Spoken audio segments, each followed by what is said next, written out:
दधिबामन स्नातक महाविद्यालय विश्व एड्स दिवस पालित। बरगड़ जिला भटली ब्लॉक दधिबामन स्नातक महाविद्यालय अध्यक्ष प्रेमानंद साहू अध्यक्षतार विश्व एड्स दिवस पालित हो जाइछे। उक्त कार्यक्रम में डॉक्टर शुभम साहू भीमभोई भेषज महाविद्यालय बलांगीर और गिरिधारी बारिक अवसरप्राप्त थाना अधिकारी यथाक्रमे मुख्य अतिथि और मुख्य वक्ता भाव में जगते छात्र छात्री को एचआईवी एड्स संपर्क में जन सचेतनता सृष्टि करथिले। ए कार्यक्रम में संस्कृत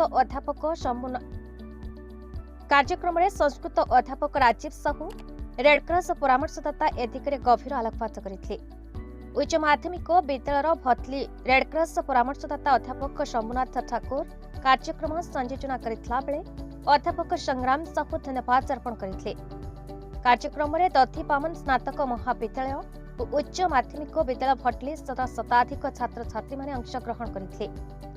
उक्त कार्यक्रम में पुष्प राव, ओलिभा प्रधान, श्वेता साहू, प्रीति गड़िया, नीता प्रधान, संध्याराणी बसायत, लेजा साहू, विवेक पाणिग्राही और इतिश्री जेना अतिथि मानक द्वारा प्रमाणपत्र सह पुरस्कृत होते।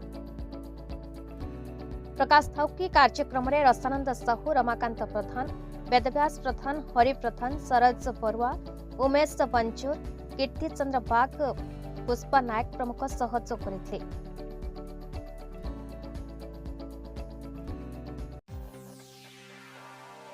बरगड़ जिलार टिकलाल त्रिपाठी रिपोर्ट, भारत न्यूज।